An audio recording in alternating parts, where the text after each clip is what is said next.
What's up? I'm Leah, and if you're new here, I've lost 140 pounds and gone from this to this. I started at 275 pounds and now I'm around 135. And I constantly get asked, would you have done anything differently? What have you learned? So in this video, I'm gonna tell you exactly what I would do if I woke up tomorrow and had 140 pounds to lose all over again. I'm not gonna be giving you vague advice like eat less, move more, all that stuff you've already heard before. I'm gonna tell you what actually worked, what I wasted time on, and the order I do it in, because the order of what you focus on is actually really important. The first thing that we're gonna do is set clear goals and document where we are now. What does your goal, your dream self actually look like? And when I say look like, I'm not talking just about aesthetics. But I'm not gonna sit here and tell you that aesthetics have nothing to do with it. Maybe for you they don't, but for a lot of people, including myself, aesthetics are a huge reason why we go on this journey in the first place. That being said, I find it is also important to identify other things beyond aesthetics. Because the truth is, going on a fitness journey like this benefits your life so much more beyond what you look like. Think about things like how you feel going up the stairs, how long you can go for a walk. What in your day-to-day life would be easier, would be better if you achieved this goal that you have. But another thing that people tend to skip is documenting where they are now. And that's one thing, guys, I really wish I did. I pretty much have no pictures of me at my heaviest because honestly, I was just super depressed at the time and I was really unhappy with how I looked. But I really wish I had taken photos then so I could have an even better picture of how far I've come. I know it can be tough, but I promise you, make a progress pics folder in your phone, take the pictures, throw them in there, and you don't even have to think about it. But I promise you, future you will thank you. And not even just after you've made this amazing transformation, but on your way there. There are so many times during my journey where I've looked back at old photos and that has really helped me ground myself. And then also we get into tracking progress. I know I've made a video about this before, but just to briefly go over this, this is like so important because if you are just fixated on that number on the scale, it's going to be really hard for you. I get a lot of you guys DMing me, messaging me in the Discord saying, I've been, working out and counting my calories for a month. The weight hasn't gone away at all. Like nothing's happened. And I need to tell you guys, first of all, a month is not long enough. It's not that it's not long enough to have made any progress, because it is. But one thing that I really, really want to emphasize is that our body weight fluctuates, okay? Anywhere from 2 to 5 pounds from water retention, sodium, anything like that. And especially because our goal is going to be to lose the weight at a slow and consistent pace. We want something sustainable. And with that slow pace comes these fluctuations that at times will make you feel like you're not losing any weight. A lot of the times throughout your journey, it was like this for me. You go up and down and up and down and up and down and up and down, but you notice we're still going down overall. We have to track this as a trend over time. You cannot track just week to week, okay? We have to look at the bigger picture, and a month is simply just not enough data to be getting down on yourself about it, okay? So you're really gonna have to give this a fair shot, give it a fair amount of time. I promise you, if you keep doing what you're doing correctly, which we'll get into exactly what that is later, you will see this progress. But you have to be patient because just like you didn't gain the weight overnight, you're not gonna lose the weight overnight. But when that scale just isn't moving, something that is really great to track is also your body fat percentage. I got a Renpho MorphoScan Nova Scale recently. And honestly, guys, I can sincerely recommend this if you're starting your fitness journey. Not only are you, of course, going to be able to track the weight, but you're also able to track your body fat percentage. MorphoScan Nova gives you 50 plus body metrics, including body fat percentage, visceral fat, muscle mass, metabolic age, bone mass, water percentage, BMR, and more. And because it's an 8 electrode system, you hold the handles and stand on it. So both your hands and feet are part of the reading. And it also gives you a segmented analysis. So you're actually able to see individual body parts, each arm, each leg, your torso. So you can literally see where you're building and where you're losing, which is so helpful, especially if your goal is body recomposition, which is fat loss while retaining/gaining muscle. And everything syncs directly to Renpho's app, so you can see your progress over weeks, months, years. And if you have any of their other tools, like their smart body measuring tape, it all lives in the same app. Renpho has been in the wellness space for well over a decade and is trusted by so many fitness professionals, and I've actually used some of their products throughout my journey. So if you're interested in tracking your journey far beyond just one number on the scale, the MorphoScan Nova is linked in the description down below. And thanks again to Renpho for sponsoring today's video. And also, like I mentioned a little bit earlier, I love to take body measurements. This is another great way that you can track your progress, as well as progress photos. You guys know I'm a big fan of progress photos and videos. And for anything that you're gonna be tracking and comparing, I recommend trying to weigh in or take pictures at the same time of day. This will just make things easier to compare and make it more accurate. I try to do it pretty much first thing in the morning before eating anything, just so my data is consistent the whole way through. And also, like we've talked about before, non-scale victories are also amazing. How your clothes are fitting, having more energy, better sleep, are you lifting heavier? Things like this are so great to keep track of when that scale just isn't moving, and have really helped me stay consistent and stay motivated in the times on my journey where I felt like I really wasn't making progress, because I was able to really look at that and see I am making progress in these areas, and you know, we're moving forward, we're not moving backwards. Speaking of tracking, we're getting into tracking food. Now, I know this can be controversial, and I know some of you guys don't want to track your food. I hate to break it to a lot of you, you have to track your food. I know that there are some people that are able to do it without tracking. There are ways to do this where, you know, you just take away things from what you're currently eating. And I'm sure you can look up other channels that can talk about things like this. But I will say, I think the high majority of people need to be tracking their food, at least when you're getting started. But I still track my food today. And it's not about this like insane restriction. For me, it is really about being aware of what I'm putting in my body and like having the data to work with. Because if you have no data, it is going to be so frustrating. You're gonna be like, why am I not making progress? But if you're able to look at your tracking your food and you're like, oh, like I notice on the days that I don't eat breakfast, I tend to, you know, eat a lot more calories, things like this. Or I notice on the days where I hit my protein goal, I'm a lot less hungry. You can only make those inferences if you have real data to work with. And so I'm a really, really big fan of tracking, but I will say you have to approach tracking and not as this thing that's like restrictive. I'll say that's something that like, I would do sometimes in my journey that I quickly learned just did not work for me is, you know, like if I was under my calorie deficit that I already had for the day, I'd be like, oh my God, like yay, a W. No, girl. All right. If you're eating in a calorie deficit, I think it's important to try to hit that calorie amount. Why? Because I noticed on the days that I would do that, then later in the week, I'd be so hungry. And then you're more likely to eat more then. So like,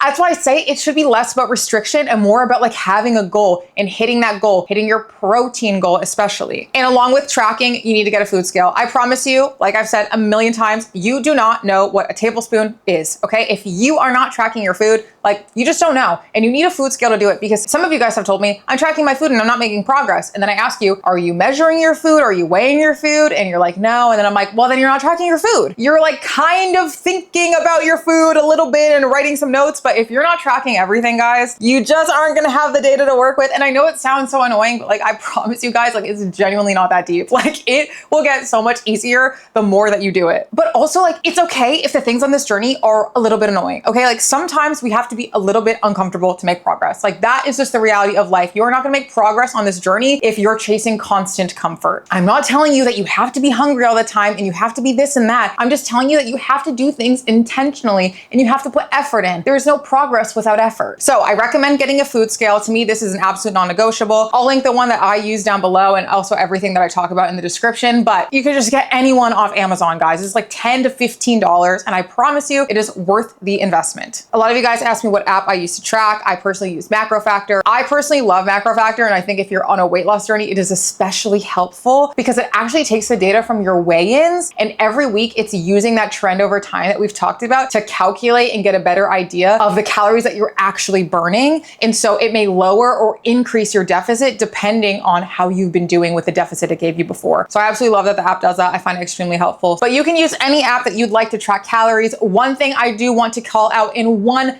big thing that could be holding you back if you are tracking, is if whatever app you're tracking with syncs with like your Apple Health or your Android Google Health. I don't know what that one's called. I'm not a green bubble, okay? But if it syncs with that and you are logging your workouts and then the calories you burn from your workouts are being added back into your calorie bank so that you can eat more, you could actually be accidentally eating in a surplus. Because one thing we have to consider is that these health trackers say that we're burning a lot more calories than we usually are. And this isn't just me telling you this. This advice actually came to me from a nutritionist I was working on early on in my journey who told me, girl, turn that feature off. And so I turned it off. A lot of these apps are already factoring in your activity level when you like fill out the quiz to get, you know, what your deficit should be. So you really do not need that. And that's just just something to keep in mind is if you've been doing that, you could accidentally be eating in a surplus because of the way that that app works. So just something to keep in mind. And on the deficit itself, don't be too aggressive, guys, okay? Like the whole point is for this to be sustainable. If you think you're gonna be able to do a crash diet and do like this insane deficit and really sustain the body that you get from that, first of all, it's really not good to lose the weight quickly. A lot of you guys have asked me how I have like minimal loose skin. I lost the weight extremely slowly. I know like my age and genetics play a factor, but I genuinely think that that can be part of it as well. So I really was thinking of the long-term effects of losing the weight both on my body and just to build a sustainable routine, okay? Like it's just not gonna be sustainable if you're in an insane deficit. You're probably gonna binge after a week of trying it because it's just gonna be insane. So the healthy weight loss range that I was recommended is 1/2 pound to 2 pounds per week. That's what I would recommend to you. It's what I did. And remember, we're chasing a sustainable lifestyle change, not quick weight loss. Next up, I mentioned this a little bit earlier, hit your protein goal. Guys, I know you hear high protein, it's protein this, it's protein that, there's a million protein products, okay? I know that we're kind of getting protein fatigue, but I promise you, first of all, you don't have to buy all those crazy products to hit your protein goal, but there actually is a reason for hitting your protein goal. Protein will help you stay fuller and also help you retain your muscle mass, which is so important. And, you know, of course, we'll get into later because you guys know strength training has been a huge part of my journey, but protein is absolutely essential. The general recommendation you'll probably see is 0.7 to 1 gram of protein per pound of body weight. But I want to flag that if you're significantly overweight, like I was at 275, that number can just be insane, okay? Like I was not gonna be eating 275 grams of protein. That was not gonna be happening for me. So what I've seen recommended, honestly, is going based off of your goal weight instead of just trying to hit an insane protein goal. Because again, we're trying to come up with something sustainable, or a percentage of your calories going towards protein. For example, right now, I think 40% of my calories are coming from protein. So do what's best for your body. If you're able to work with a nutritionist, that's absolutely amazing. But I definitely recommend prioritizing hitting your protein goal in your diet. I just filmed a high protein grocery shopping video that went up last week. If you guys are interested in learning more about what specific high protein picks I get, but in general, lean cuts of meat. I love Greek yogurt. Cottage cheese is great to include and stuff. But you can check out that video where I kind of go over everything that I personally get and eat that has helped me along the way. And going along with that, just like learning quick swaps that you can make to what you're already eating. It doesn't have to be this insanely restrictive diet where you're only eating chicken and rice, guys. Like I promise you, it does not have to be as bleak as some of the gym bros make it seem. Swapping sour cream for Greek yogurt, a full fat cheese for the light version of the cheese, an 80-20 gram beef for a 90-10. Like things like this are really going to help you out. I'm also not going to go into too much detail here because I have an entire video on my channel covering this. Again, I'll link all of the videos I'm recommending down in the description down below.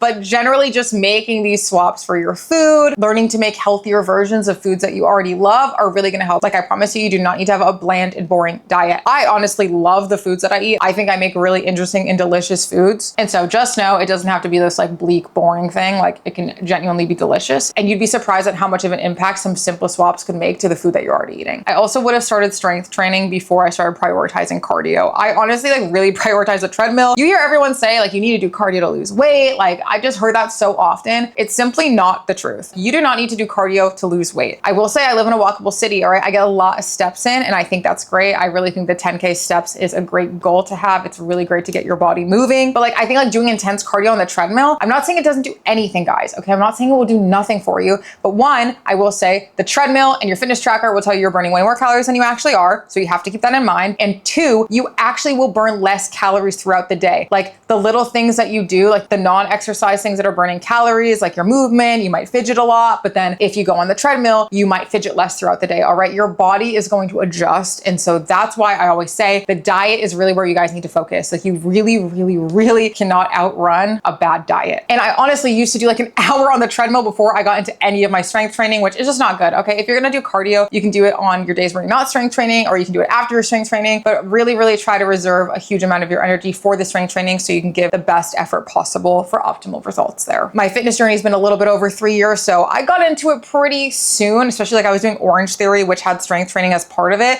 but I would have like really locked in on like actual like in the gym strength training a lot sooner if I had known what I know now. And I honestly am super happy with my results because of my strength training. One of the things I called out in an earlier video is from last year to this year, I think I lost 50 pounds and I retained 90% of my muscle, okay? That is like an insane amount of muscle to retain compared to like the normal. Like a lot of the times, like 40 to 60% of the weight you lose can come from muscle. So the fact I was able to retain that much muscle is so much due to the fact that I strength train consistently, guys. I am in the gym very consistently. If you guys are interested in my full split, I have a whole week of workouts up on my channel that you guys have really liked. So if you haven't seen that video, I definitely recommend checking that out. I walk you through my entire week of workouts. And a lot of you guys asked me, have you been doing the same split since the beginning? Pretty much, yes. I actually started with an influencers program that was way more complicated than what I'm doing now. I just took the movements that I really like and built a simpler version of the program. So I actually think it would have been better if I had started with this program. The program that I have now, I think, is way more beginner friendly, and it's nice and simple, and like it's just easy to stay consistent with for me. I also have a free PDF of that workout that I'll link in the description too. It's so much better to do that than to when like you hit your goal weight to be like, damn, now I have to build muscle because I want to look toned. So definitely start strength training early on. And yes, guys, I started strength training almost immediately, but I wish I'd started even sooner. Also, we have to kill that all or nothing mindset, guys. So what? You had one meal that went over your calories. So what? You're gonna throw the whole rest of the day out the window? You know, I guess I'm just gonna eat whatever I want for dinner. Like, it doesn't matter. With that mentality, guys, you'll fail. You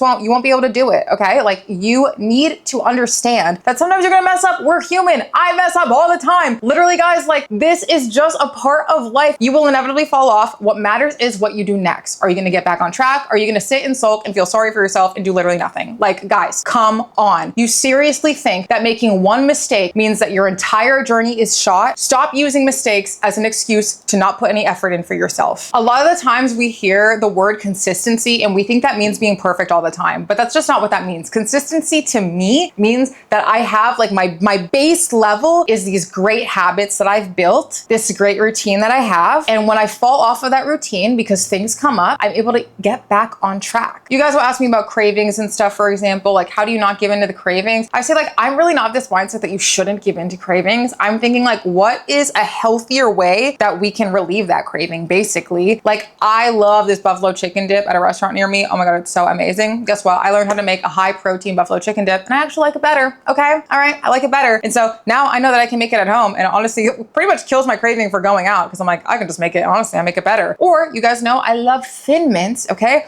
I'll have that small serving of Thin Mints and I'll pair it with a chocolate Fairlife protein shake. So I get that protein in that helps me stay full. I'm still able to satisfy that craving. Okay, guys, repressing things is not always the answer. Sometimes, of course, guys, we're not gonna be able to eat everything that we want to eat all of the time, especially in the beginning. But think about ways that you can satisfy that craving in a way that doesn't feel restrictive, because like, guys, it doesn't have to be this painfully restrictive thing. We just have to get smart about the decisions that we're making and how we tackle our problems. We also want to make sure we're setting up our environment to work for us. I talk about my fitness journey, how I ended up moving out of my parents into a walkable area. You know, you can't always just move where you live, okay? We can't always just uproot our lives. But the principle of this, it rings true in pretty much everything that I do. For example, I don't buy snacks that I think are easy for me to overeat. Like, I love goldfish, guys. Oh, I love goldfish. I cannot keep goldfish in the house. I'll eat the whole bag, okay? I stock my fridge with things that are healthy. So when I'm reaching for a snack, I'm reaching for something that's a good choice. And the same thing with my pantry, you know? I like stock up on things like lesser evil popcorn, things that like are healthier choices, healthier ways for me to satisfy cravings that I have. This is another reason why I absolutely love meal prepping. You guys know that I do this all of the time because it's so amazing to have something ready to go, something you can quickly reach for instead of Uber eating something or going out to eat. These are things that make your life easier. Your gym friction, we want to make it as easy as possible to go to the gym. If you have a gym bag, pack that the night before, lay out your gym clothes the night before, you know, like things like this, make it as easy as possible to get there. All right, and let's say you've been doing all of this that I'm talking about, doing everything right, and you feel like you're still not making progress. You know, I talk about in my fitness journey video that I have had a struggle with PCOS and, you know, with doctors and getting a diagnosis and hormonal stuff being all over the place. So if this is something that you're still struggling with, you know, there might be something underlying going on. I definitely recommend, you know, talking to a doctor if you're able to, getting your blood work done and really advocating for yourself. I wish I had known what PCOS, well, now PMOS even is, because I had no idea what it was. And I also just wish I was more equipped to advocate for myself. So if you're really having a hard time in this journey and something just doesn't feel right, if you're able to, definitely talk to a doctor, because it can just be so hard not knowing what's going on with your body. And if you guys are newer and are interested in the ins and outs of what I've gone through on my fitness journey with my PMOS and talking to doctors, you know, like what I did for that, I recommend checking out my fitness journey video because I go like super in depth on literally everything, no filter, okay? So we've covered a lot, but just to recap, if I were to lose 140 pounds all over again, here's what I would do. I'd set clear goals and document my starting point. I'd learn how to track my progress, both the scale trends, other stats like body fat percentage, and non-scale victories like how my clothes fit. I'd track all of my food with an app and a food scale. I'd really focus in on my strength training and dialing in that routine. I'd completely kill that all or nothing mindset that can keep you stuck, set up my environment to support me, and if nothing was moving after trying all of that out consistently, me for a long, long time. I'm talking months and months, guys. I'd get my blood work done, do research, and make sure I'm advocating for myself. This journey doesn't have to be super complicated. It's all about building habits in a sustainable plan and just making some changes to make your existing life better support your goals. If you have any questions, please drop them in the comments below. I seriously read all of them and respond to pretty much every single comment, unless like it's a dude saying something like really weird about my body or something. Like usually I skip those. And if you made it this far in this video, make sure to like and subscribe because girl, obviously you liked it and hopefully you got a lot of value here. Thanks so much for watching, guys, and I will see you in the next one. Bye.